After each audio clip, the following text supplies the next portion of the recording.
This episode of Archispeak is brought to you by Arcat. Are you the BIM jockey for your firm?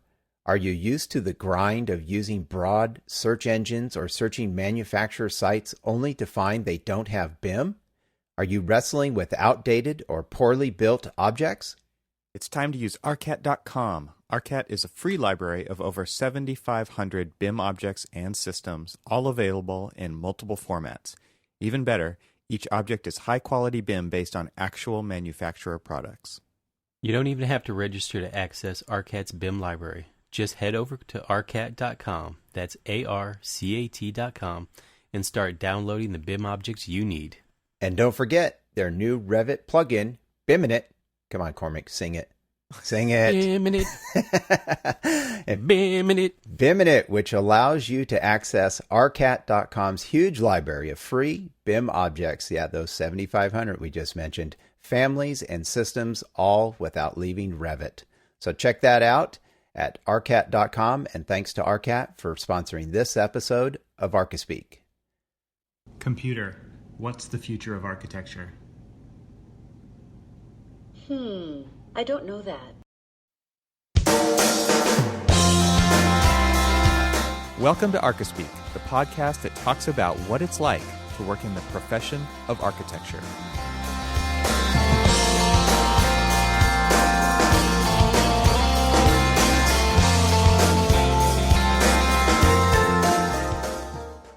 Welcome to episode 149 of the Archispeak podcast. I'm Neil Pan. I'm Evan Troxel. And I'm Cormac Phelan. First off here, let's get this out of the way because we want to acknowledge a donation that we got from Ruben Villanueva. And we've been chatting with Ruben on Twitter a little bit about, he's gone back and listened to a lot of the shows starting, I think he said he's starting from the beginning and kind of binge listening. So it's always fun. Yeah, well, Wow, that's he's got a lot of, many hours to go through, but we wanted to say thanks to Ruben and also just thanks for reaching out and chatting with us along the way because, I mean, it's a long road. That's a lot of listening. I was going to say, do we want to say thanks or we're sorry? Well, it's very nice of Or you. both. Maybe both. Yeah. Apologetically thankful. There you go. Yes, there you go. That sounds so. Thanks, Thank you, Ruben. Ruben. And if you guys Absolutely. go through our Twitter feed, you might see that. But it's always fun to chat with listeners. So definitely for all you other listeners who are out there, Ruben was because he's listening to old episodes. I guess that's how he found the donation link. But it was kind of cool for him to do that and then just tweet with us. And it's always fun to chat with our listeners. So thanks, Ruben. Yeah, absolutely. Thanks. So what are we talking about this week? Well, I just got back from St. Louis. I went to it's kind of a precursor to the Built conference, which used to be known as RTC, which was like a Revit conference. But I think they took Revit out of the name. I'm not sure the whole story, but it's actually a BIM conference you can go to without having your shoulder looked over by Autodesk overlords the whole time. So Wow. they are there. They have a presence there, but it's not about them. So like Autodesk University, obviously, that's put on by Autodesk. That's in Vegas every year. This is also a yearly tech conference for architecture, engineering, and construction. And this year it was in St. Louis at the downtown Hotel Union Station, which is a very cool hotel. Yeah, isn't it? Yeah, it is very cool. St. Louis itself is an interesting city because I just talked to somebody who used to live there for a long time, and she said that it's interesting. People don't move to St. Louis; they just stay there or leave. So it kind of felt like that. I mean, I wanted to. That's what we were talking about. Was like I went for runs. I went walking downtown. I went down to the Arch, but it's fairly. It's not a vibrant, lively city like New York that we just experienced. That's for sure. Right. Well, what's interesting, and you saw it firsthand, is for the longest time the Arch was detached from downtown, Right.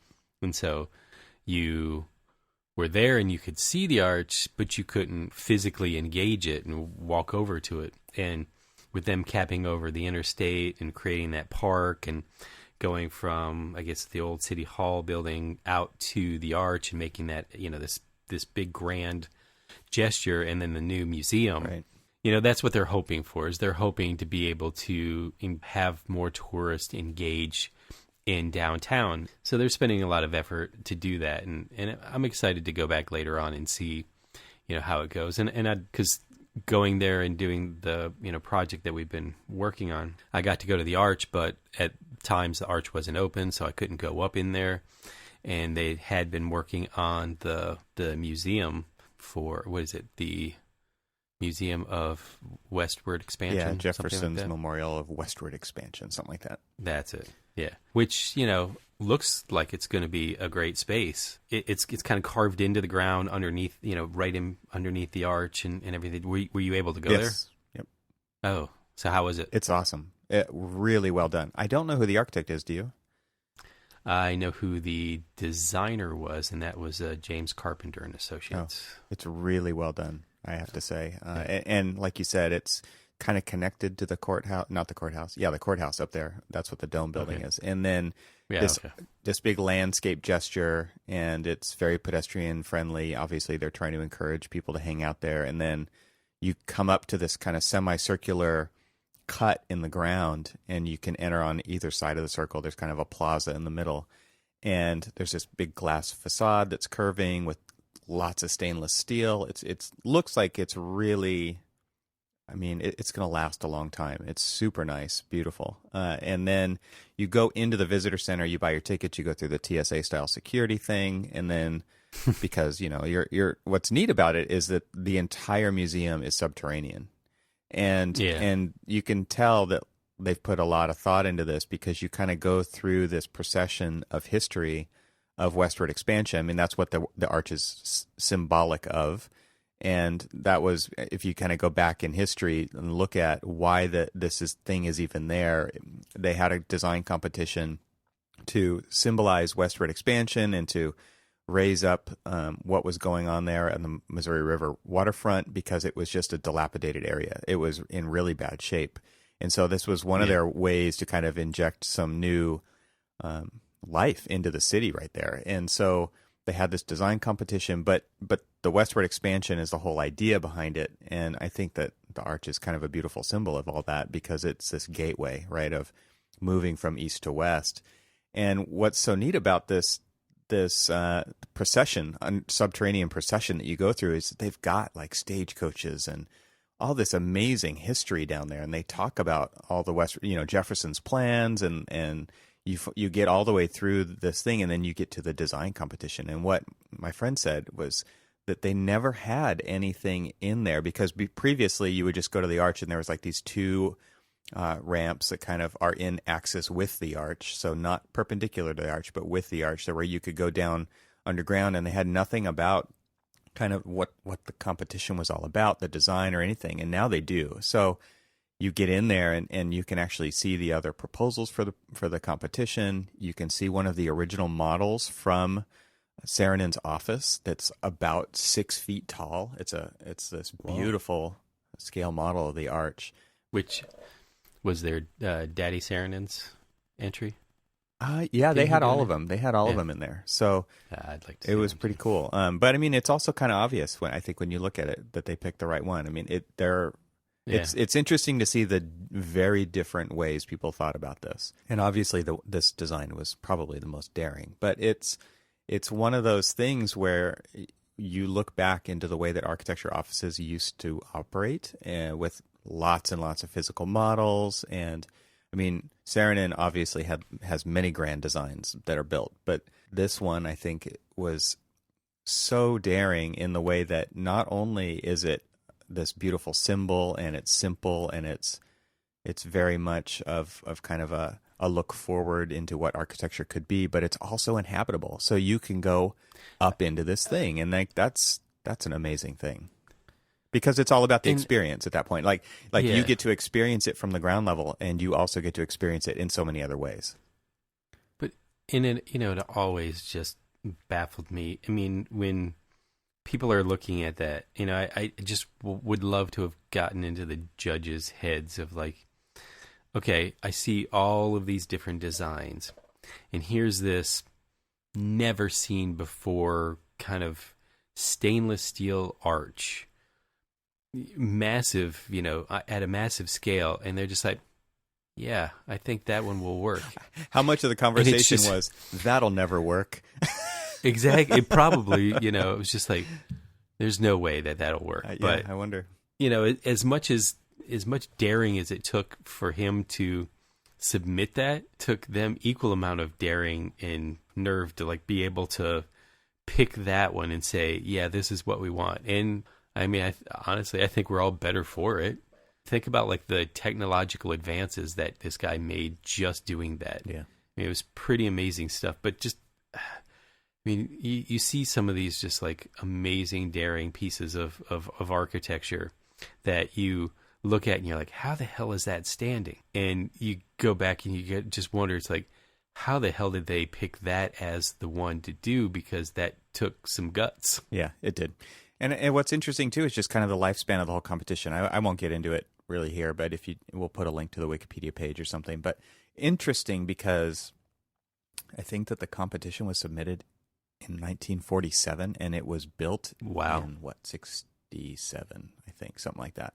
Yeah. So you're talking 20 years between design competition, and I think that the whole idea was started in the 30s, like the initial planning and funding for it. So you're talking like a very long time, and the pace of architecture is a slow one, right? We all know this, but going from 47 to 57, right, when you're actually talking about working on the model and refining elements, to 67 when it actually kind of tops out. So or maybe it's 69. So it's a long process, man.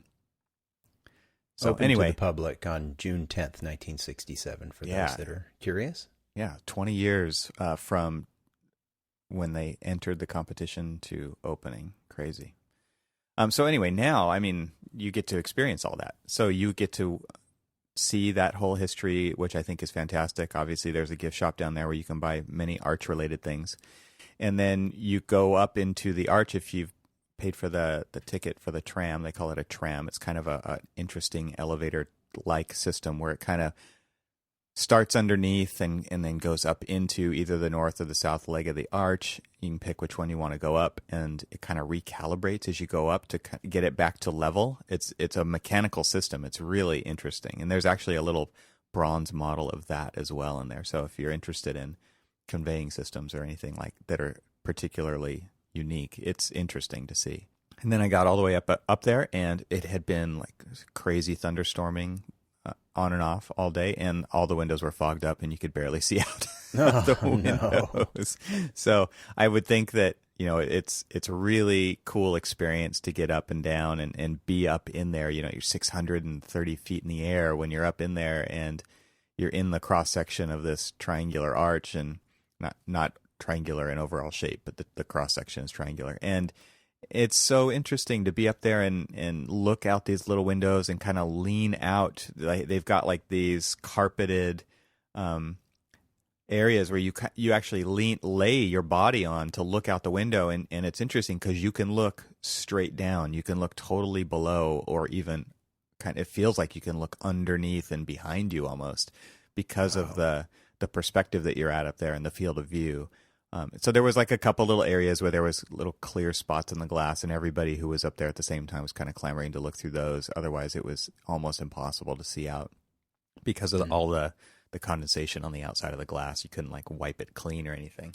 And the windows are tiny. They're 2 feet wide and 6 inches tall, something like that. So it's one of those things where it could be a really cool experience. I would think at night it would be beautiful up there. Anyway, I didn't spend a lot of time because there was nothing really to see, but it was a neat experience. I went back down and had to get to the conference. So I guess we can go on and talk about that part of the show. So what's the conference? The conference is, so I said it was kind of a precursor to the Built conference. So I did not go to the Built conference. I went to the DTS, which was 2 days ahead of time.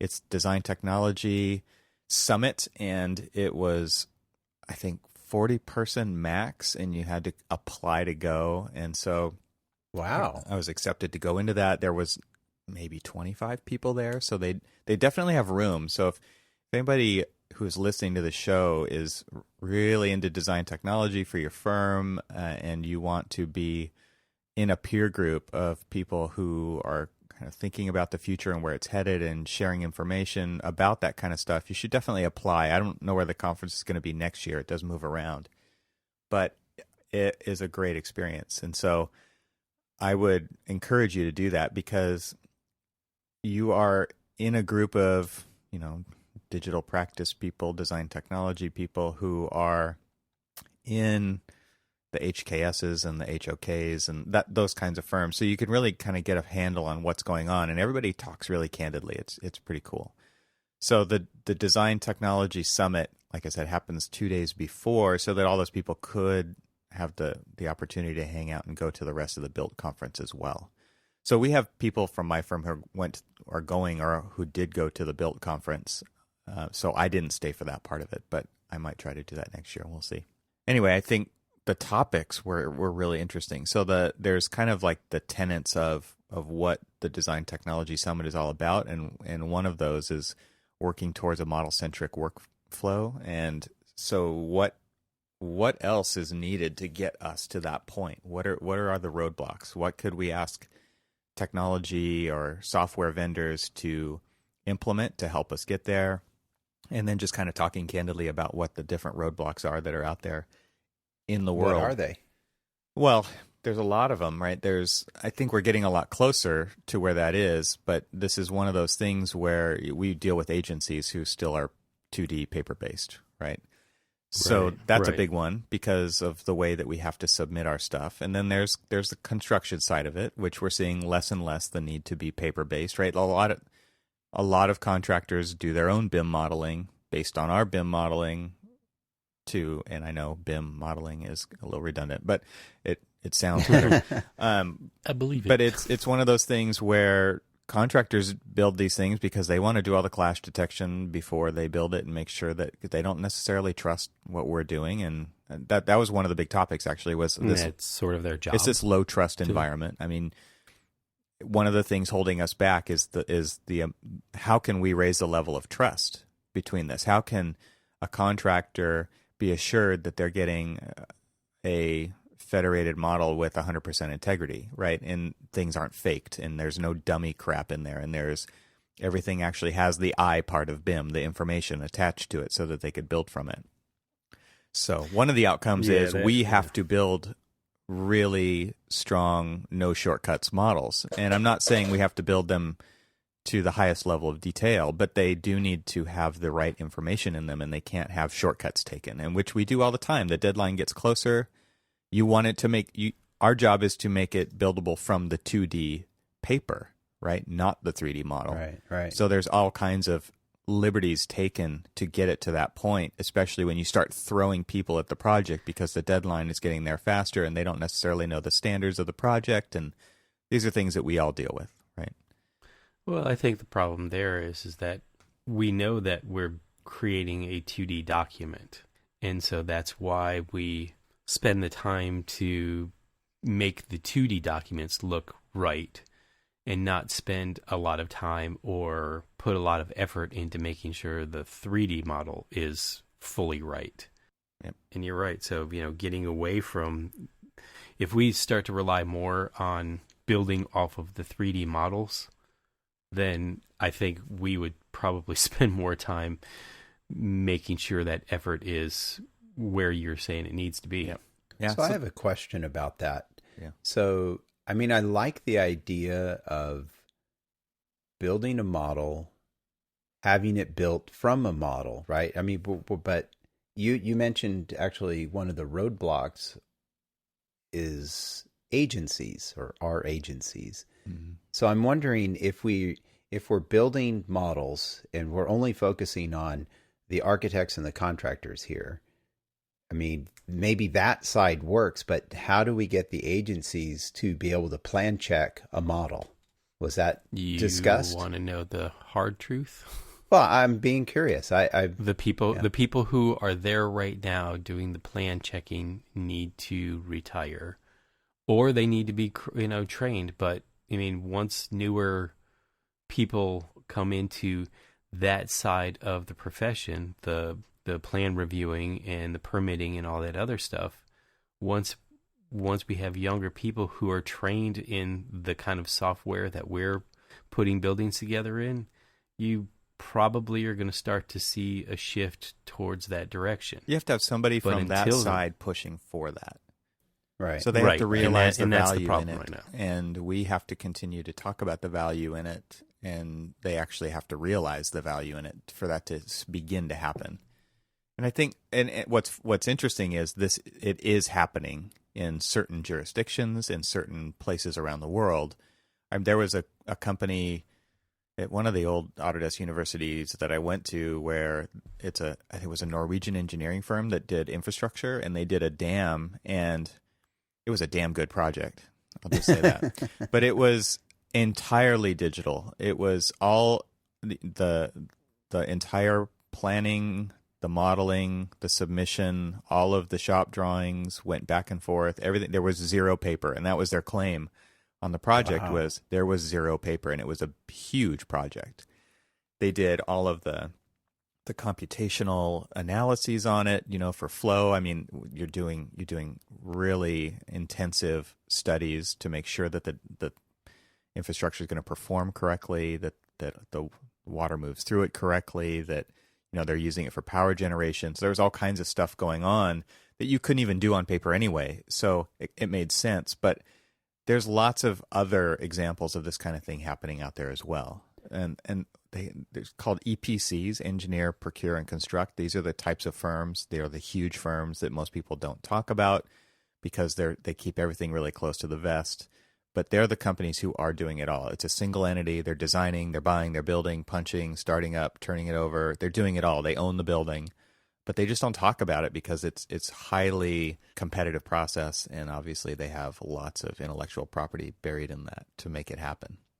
But it is happening out there. There are firms who are doing it. There are definitely examples, but I think in most of our day-to-day stuff, we don't get to see that. So it's kind of like somebody's running a faster 100-meter dash, right? Like people don't know what they're capable of until they see someone else do it.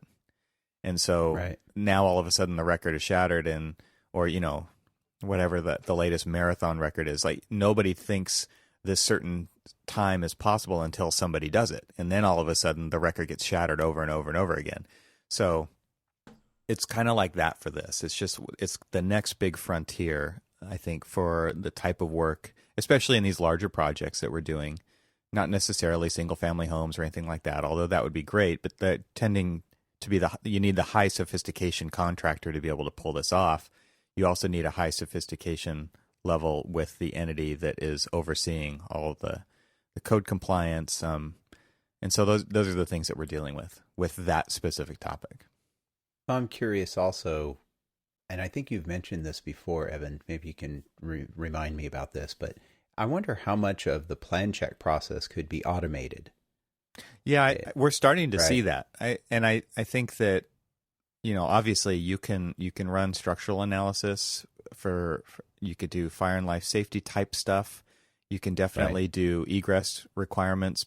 AI could run a model on egress requirements through a building easily, right? And just tell you what pass or fail. Make sure your door swings are the right widths and directions, and you got the right egress width, and you've got the right, no dead end corridors and all that kind of stuff. That's all totally something AI can easily be trained to do, and I think it is in certain jurisdictions. So I don't see why. I mean, this is actually a topic of day 2, was what would you want Alexa to do for you if it was sitting on your desk at work?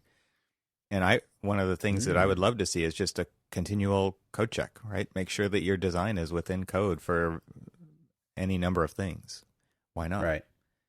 Why not save those, get rid of those mistakes that cost time and money later on now, right? Get rid of those now. Right. There are people concerned in our industry, well, maybe not so much in our industry, but being replaced, right? By computers or by automation. And that's one of the holdups for sure. Yeah.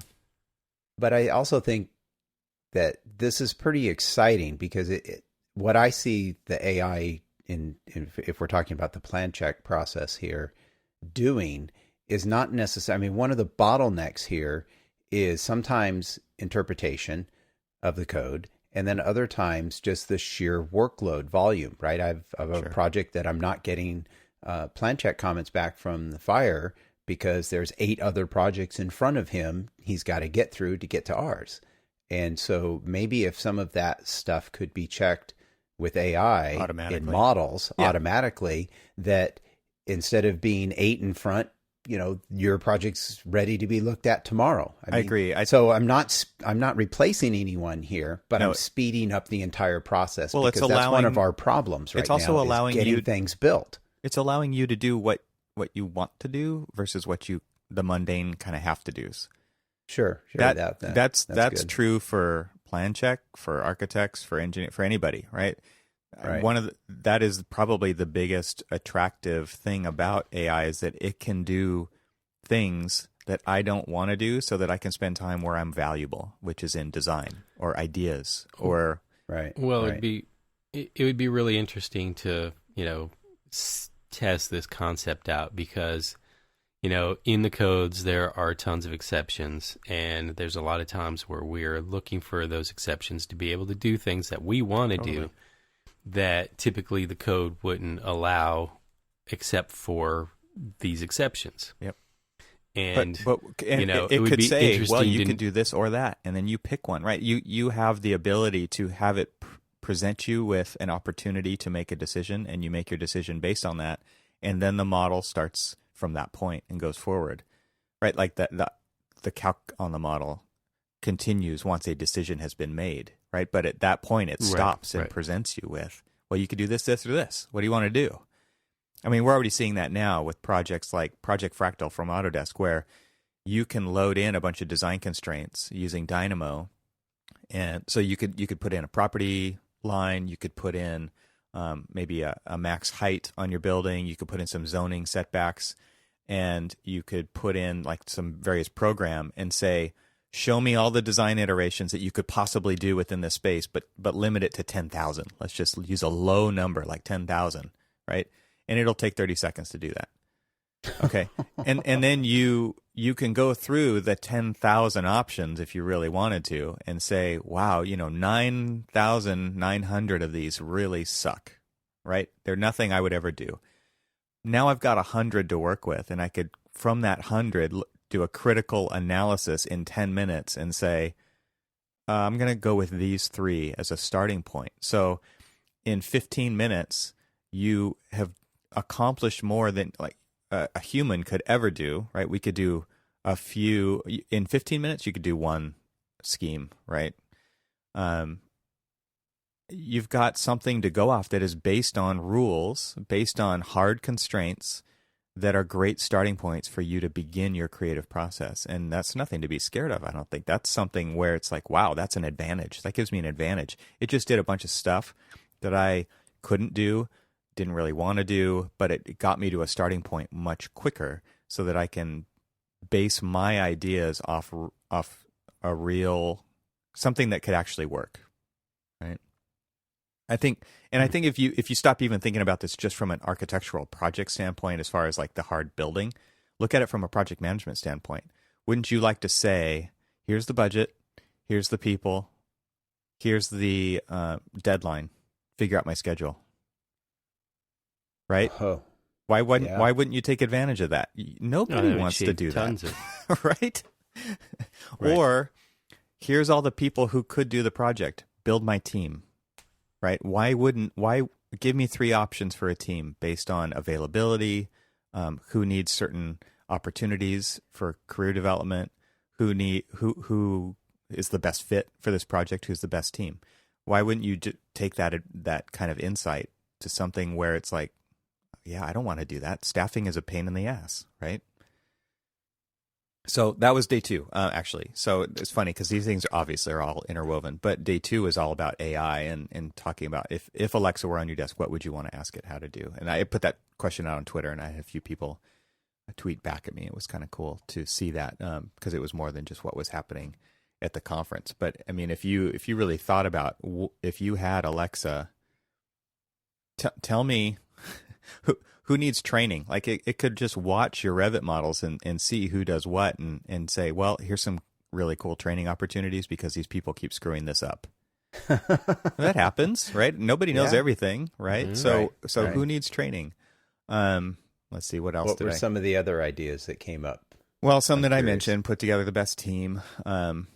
You could say, give me the best answer based on these things with three options. Because so actually to dial it back a bit, one of the bigger kind of overall questions guiding this whole session is, how do you know when to trust AI? Versus, because right now, I mean, we kind of blindly trust a lot of it that we don't even realize that's happening, right? You put a letter in the mailbox to send it to Neil. How does it get to Neil? I just trust that you're going to get it. And guess what? You do get it, right? But Right. that is AI. That is optical character recognition, where these letters are being scanned at a crazy rate, and they have been for the last 30 years, with the most terrible handwriting on the envelope, and it still gets to you in 2 days. How's that happen? Right? How does your bag get from me checking it in onto the airplane back off where I get off? There's just a piece of paper tag that some robot is scanning, and it adjusts the conveyor system to get that bag exactly where it needs to go. A lot of this happens without us even realizing that it's happening, but these are all things that have been designed to make all of these systems more efficient. So we already are trusting a lot of these. I mean, if you read something on Wikipedia, is it true? You're damn right it's true. It's on Wikipedia. It's not, right? It's not. You're blowing my mind here, Evan. But that's one of those things where, like, we already trust it. Do you trust Amazon reviews? Do you trust Netflix reviews? Like, all that kind of stuff is AI. And I think at a certain low level, we do trust it already. But I think a lot of people are still really scared to say they trust it or to actually trust it, right? Who goes to, I go to Amazon, I read the 1-star reviews, right? What do people hate about this thing? Because those are typically really truthful. Like, people can buy Amazon reviews, right? So just as an example, that's something I think we have to figure out, is how to, and so I guess if you think about trusting it, and this again goes back to building better models, we have to put good information in, because if you put garbage in, you're going to get garbage out. So if you really want it to work for you and use the best data, the best information, you have to put the right stuff in so that you can trust what it's giving you back out of it.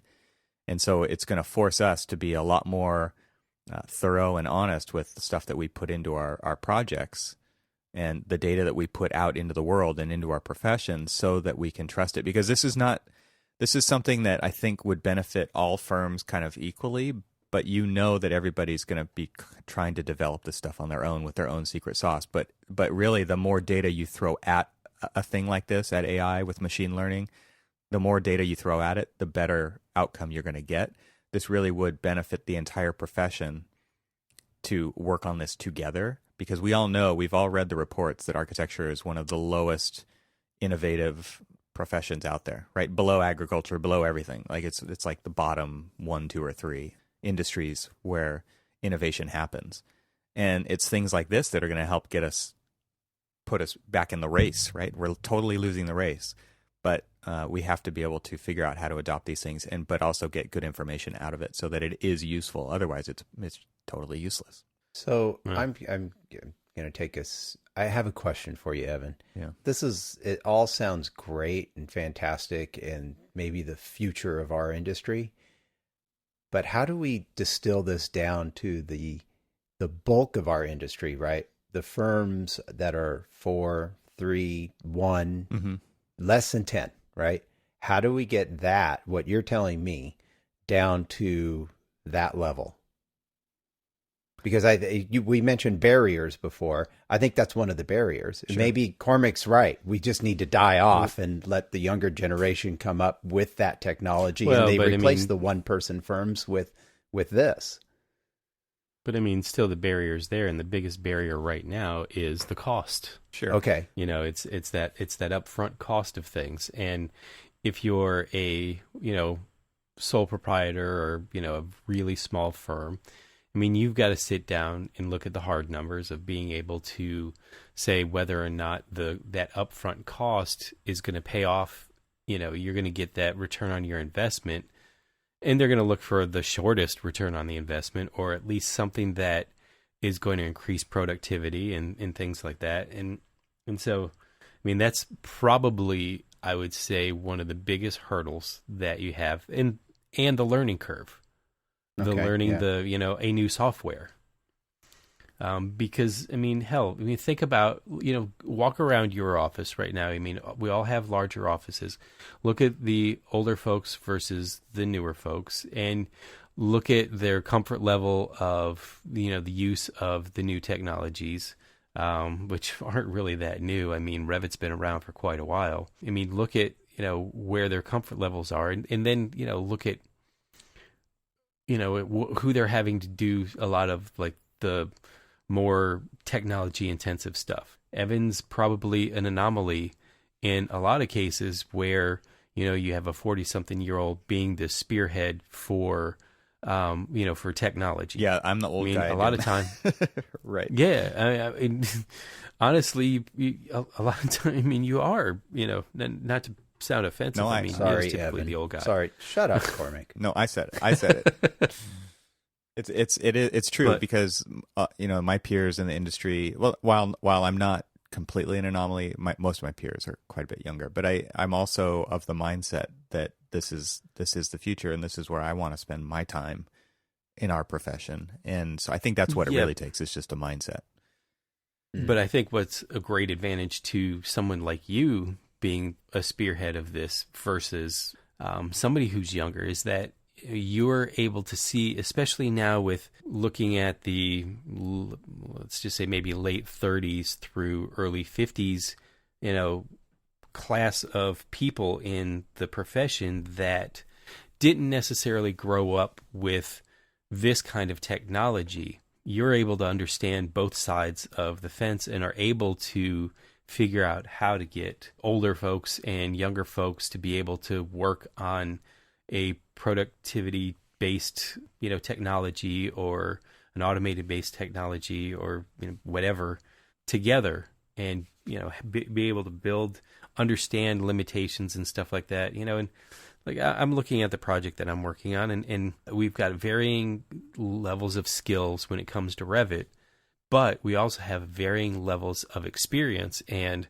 some of the people who are less apt on the on Revit have more experience in the buildability of a building and things like that. And so Absolutely. it's so using the take advantage of that experience, the AI, exactly, and put the two together. But using you that, got to have the chocolate and the peanut Exactly. butter together. Yeah, exactly. Now, I got to ask. Neil's been asking some really good questions actually, but the question that I want to ask Neil is.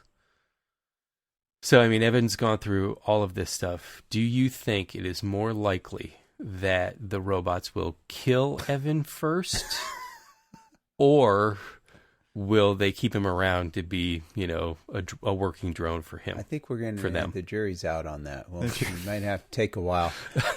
But Cormac, I think what you were trying to say earlier is that our generation's not going to be like our parents when we get old. Like, why does the VCR still blink 12? Right. Exactly. You're trying to say we're going to be a little more adaptable than our parents? Well, the funny thing about it isn't just, I'm going to take my household, for example. I have a 17-year-old, a 15-year-old, a 10-year-old. And then, here's me and my wife. And my wife is don't go there. Just say your wife. Well, Keep going. She's technologically challenged. Uh-oh. But you're editing this one. Which You is better fine. cut Which is that fine. out. And she's totally okay with it. And she's fine with me being the troubleshooter. But what's funny about it is I'm actually the most technologically savvy of the household, which is odd because you would think that, kids who are growing up on technology would like outpace me tenfold, and they're not, which maybe it's because I do everything for them. They've I also should stop they've that. grown up with it, and it's just normal. And Right. But yeah, you exactly. have to fight for your your knowledge there. Right, exactly. But Neil, I think that, we are, I think we have an advantage working in the design and construction industry, being able to utilize all of these cutting edge technologies, which really aren't, but they are to most people who are looking at it. It's like, wow, how can you even do that? and we're just like, we just do it, you know. Well, and most of the for day-to-day us- technologies we're working with, even say Revit and things, aren't cutting edge. But the stuff that Evan was talking about earlier in this DTS conference are definitely much more on the cutting edge. That's and, out and there. I was including that Okay. as well. Okay.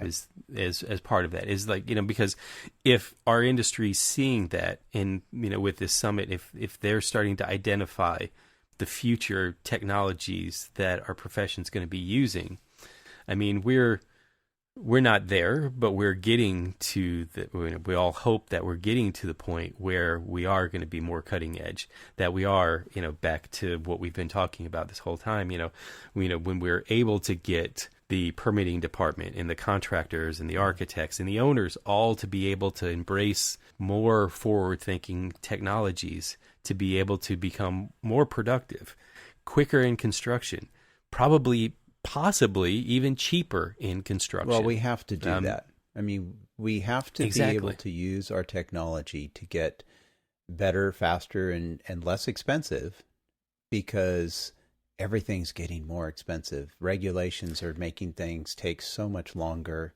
that we have to shorten what we do on our side to compensate, I think. Well, look, I I mean, know one, that- one of the things that I think keeps coming up with this conversation is that, I mean, your initial question, Neil, was how do the small guys get to use this stuff? How could they? And honestly, I don't know the answer, because I think the conundrum that we're in is that, like I laid out a few minutes ago, there are people who are doing this, but it's top secret, right? Well, and but they, Evan, because yeah. it's a competitive advantage for them. That's Yeah, why. Sure. Yeah. Sure. And so we Absolutely. have to either decide that we are going to use this technology and develop it firm by firm or person by person, as the case may be, and keep it to ourselves, or we have to decide that we want our entire profession to be here in 20 years and work on it together. And that is a really tough decision for a lot of people, because right now it is early days on this stuff, and people do want that competitive advantage more than anything, right? We see small firms being bought up all the time, or medium firms being bought up all the time by the extra large firms, and pretty soon you're going to have Right. 5 extra large firms, right? Like we've got 5 huge technology companies, and you got a bunch of little tiny ones, and that's it. Right. Mm-hmm. And I so think we're that stuff does take a long time to trickle down. Like I think I mentioned in a previous episode, like Mercedes invented ABS back in the day. They've invented a lot of things. You know, you've got all of this technology in automobiles that eventually makes its way down to the lowest priced Hyundai that you can buy, or whatever car you want to say, right? Every car has it now, but it took a very long time for that to happen. That would happen with this too. But we have to decide how important it is to the future of our profession to still be a viable one, for this kind of thing to really get down to that level as quickly as possible. Yeah, I think that quickly as possible is the important thing here. I think it will get there. I'm not sure if it'll get to how far it'll get during most of our careers, but much like when CAD first came in, right? Only the big firms had it. And then it slowly started to trickle down. The costs trickled down enough that we could all start using it. Same with BIM applications, the Revits of the world and such. That was the big firms that first started using it. Now the individuals using it. So this is what you're talking about, and how this modeling would work, and building from that. It's out there, but eventually it'll get down to everybody. It'll happen. It's just going to take a while, and it's our decision on how quickly it happens. It is. I mean, it's partially right. We can't control how other people act, but I would encourage people out there who work for firms, if you're not thinking about this stuff, I would encourage you to do that. And I know, like one of the last episodes, we talked about what our typical day was like, and I said a lot of my day is strategy, and it's this kind of stuff that I'm talking about.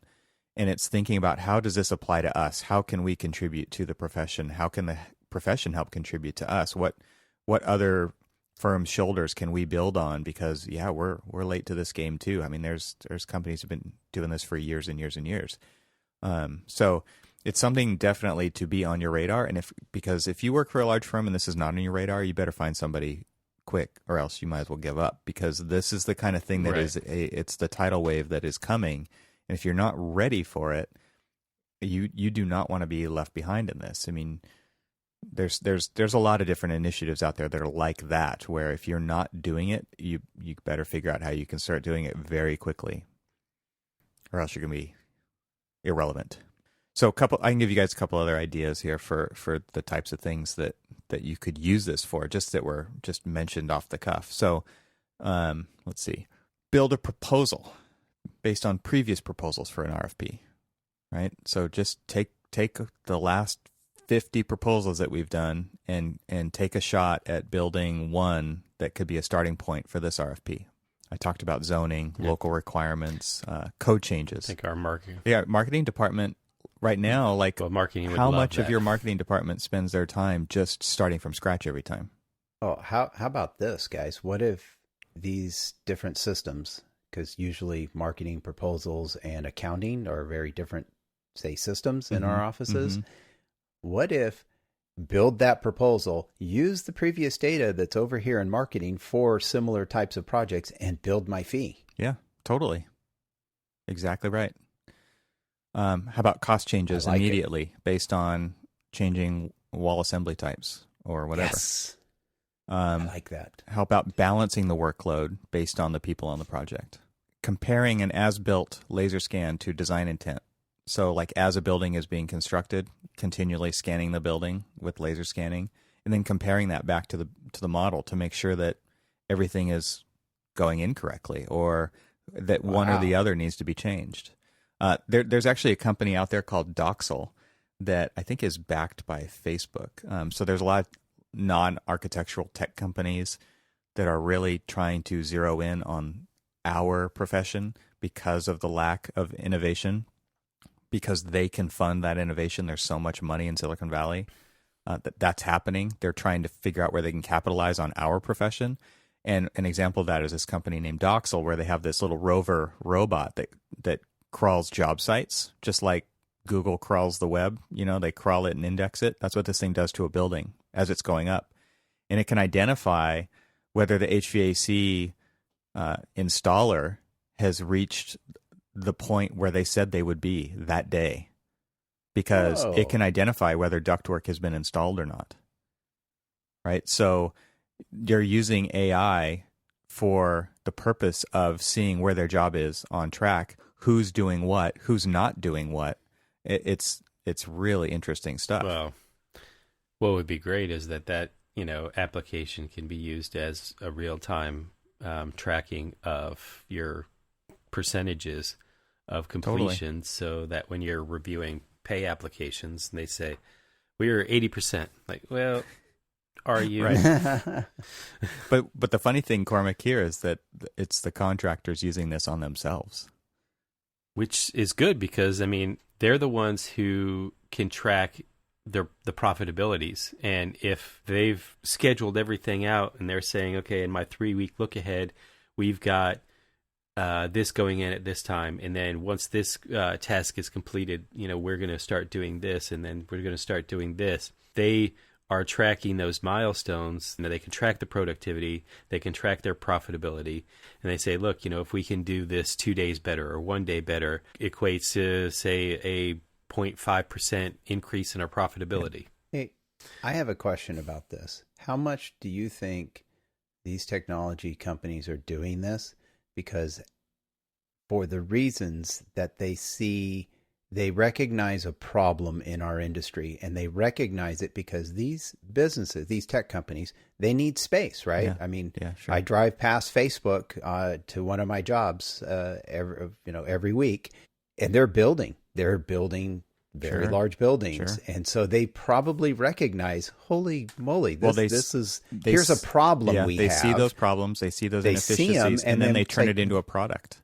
That's right. Yeah, that's right. Exactly. I'm looking at the page for Doxel, and part of their video has an iPhone that says, "Oh, the mechanical systems are behind schedule," or something like that. A little pop-up notification.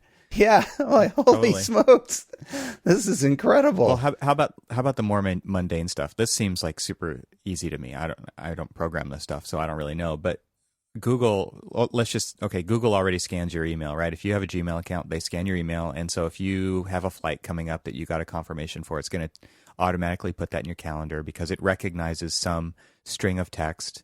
And it throws that in your calendar, and it gives you all the dates and times and the flight number and confirmation number, all that stuff, right where you need it, right? Mm-hmm. Well, imagine an RFI comes in from the contractor, and it goes into a system, right? They type it into a system, and they're talking about steel, and they're talking about, a drag strut or whatever.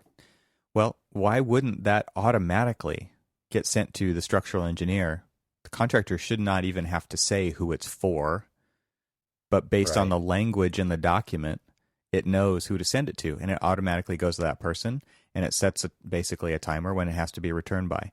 It could help you do that kind of thing. Just kind of like now on your home screen on your phone, right? It says leave 15 minutes earlier today because there's traffic. Right. It's predictive. It's that kind of stuff that I think is low-hanging fruit that we could all benefit from. Right. That would be helpful. I think one of the biggest things that really struck me was just this real simple statement that somebody made was people forget things, right? But if you train the computer one time, it never forgets and it builds on it. And that to me is what's most interesting about this kind of stuff is that it just gets smarter. It just gets smarter every single time that you throw more data at it. So you've got to throw good data at it. And once you do, you're on the path to training it to work for you. And I think that's something that everybody's kind of looking for is just have it work for you. Have it be what I call like a benevolent assistant. Like that's what the goal is. I want a smart, good-willed assistant that's helping you make decisions. And sometimes it gives you options. It doesn't make the decision for you, or it gives you a great point to jump off from. Because obviously people are scared about, like you said, Cormac, like, is the robot going to kill me? Like we've all seen Terminator, right? We all know about this stuff. You've seen the robot dog that can still open the door even though someone's trying to keep the door shut. Those videos are freaky as hell, right? So that's the same technology, but we have to decide how we can use it to our advantage, how we can use it for good, and how we can take a lot of the low-hanging fruit off the table so that we can really focus on the stuff that we can do better, add value to the profession, and continue to get paid as architects for what we do best, not necessarily what we do every day, which is a lot of mundane stuff that we don't want to be doing. Right. So all interesting topics, very conversational at DTS, very much open forum for people throwing in all kinds of ideas, whether they're either with or against the idea, and lots of neat conversations. So again, I would just encourage, if you're interested in this stuff, this is definitely a conference to watch for that. So we'll put a link to it in the show notes. What a great experience. Thanks for sharing. Yeah, I'm glad I have a place like this to share this kind of stuff, because I think we can all benefit from it in the profession, or we can all be scared of it, whatever. At least we're having a conversation about it. And so if you're out there listening and you have stuff to add, please do, because I think that using Archispeak as a platform to get this information out there is a fantastic thing. I mean, I love to share this kind of stuff. So if you liked it, let us know, and if you have things to add, definitely let us know as well. Yeah, absolutely. Well, hey, let's wrap this one up and remind everyone that this episode is brought to you by Arcat, and the music is by System Kid. You can subscribe to Archispeak on Apple Podcasts, Stitcher, or Google Play, or you can even listen directly from our site at archispeakpodcast.com. You can follow the show on social media via Twitter and Facebook. Links to those can also be found at archispeak.com. And remind everyone to please stay subscribed. And thanks again for listening. We'll catch you next time. See ya. The robots are coming for us. Run!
everything's gonna be